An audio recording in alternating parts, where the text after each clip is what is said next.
Welcome to this GPHI podcast, where we explore positive psychology, healthy lifestyles, and positive health. Over 35 million people around the world are struggling with substance use disorders, losing years of health and well-being.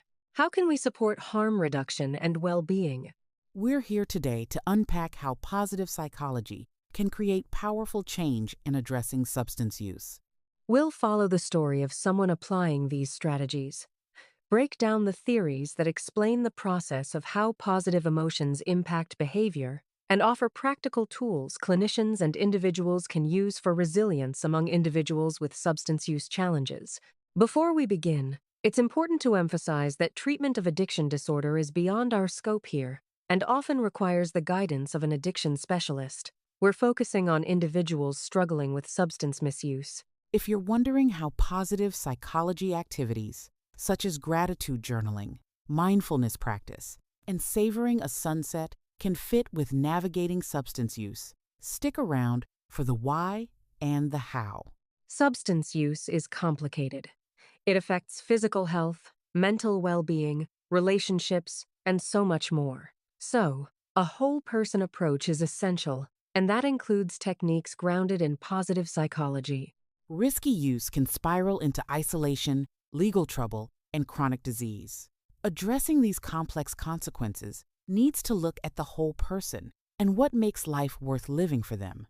As with making other health behavior changes, sustainable change depends on moving away from what one should do to what they are motivated to do for a better, more meaningful life. Positive psychology helps people shift focus to self-compassion, forgiveness, meaning, and connection. This can be a game changer in addressing substance overuse. Let's get into the core theories. First up is the broaden and build theory. It says positive emotions don't just feel good. They help us see more options, connect with others, and bounce back from setbacks. It's like when someone starts to feel hopeful.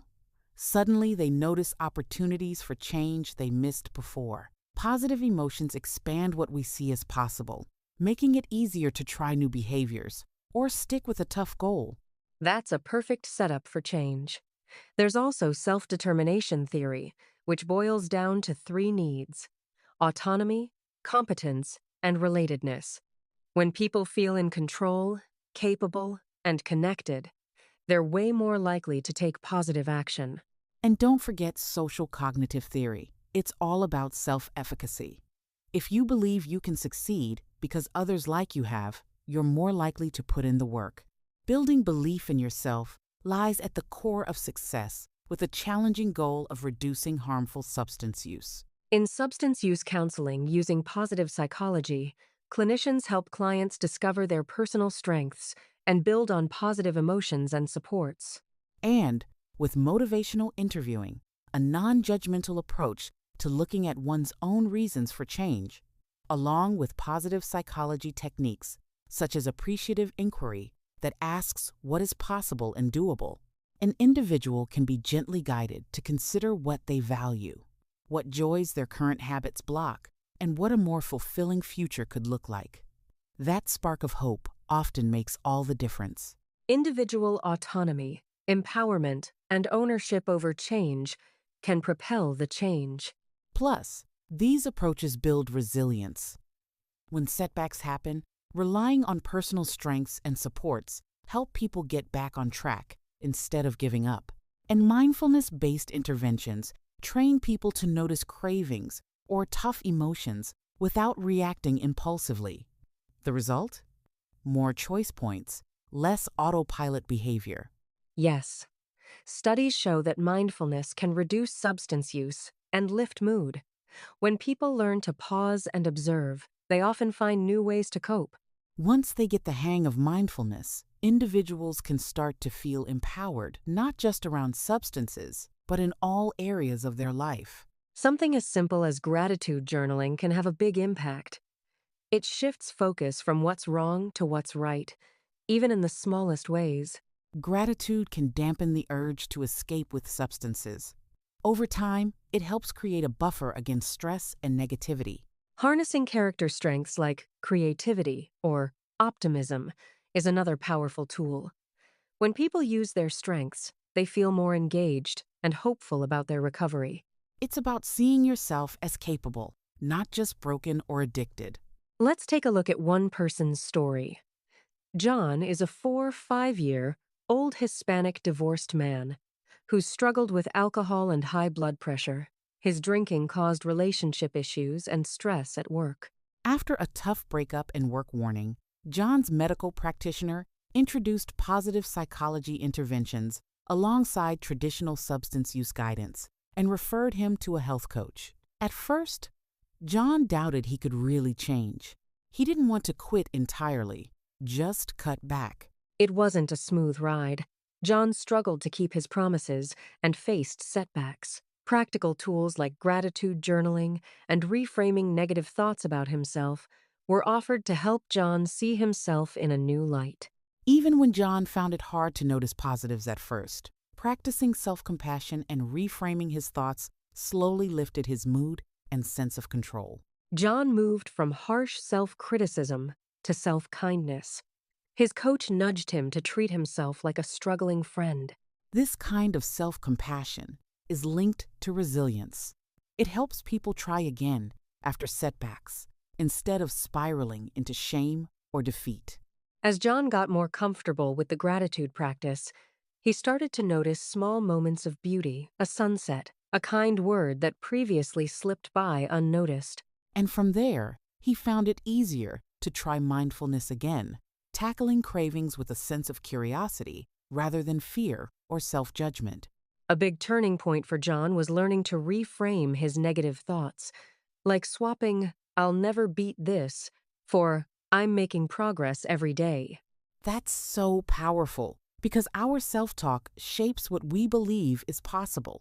By intentionally rewiring those scripts, John built up his self-efficacy and could ride out tough moments without reaching for a drink.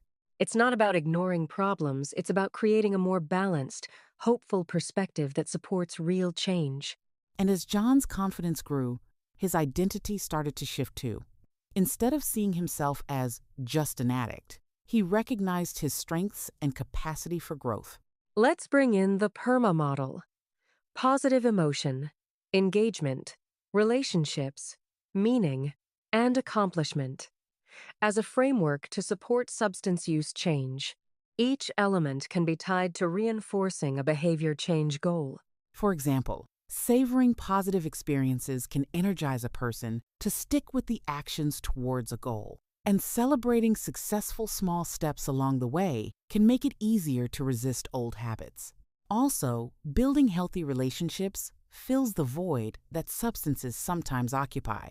Connecting one's progress with one's deeply held values or a sense of purpose makes every step feel meaningful. That is a powerful driver of change. When people weave the elements of PERMA into habit change, they're linking what feels good with new actions and are more likely to stick with them, and also enjoying the process.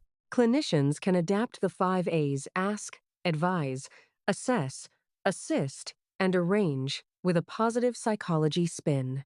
It's about asking what's working, advising them to make plans for change with the support of models like PERMA, assessing readiness to make positive change, assisting them to develop a positive, health-oriented plan, and arranging follow-up that focuses on progress, even small steps achieved. And with appreciative inquiry, clinicians can invite patients to discover new possibilities for making changes, envision feasible positive changes, design practical steps, and create a plan with confidence in their ability to succeed. These approaches balance addressing the challenges of reducing or eliminating substance overuse with hope, strengths, and future vision. That's especially important in populations who've felt judged or discouraged by traditional treatment models.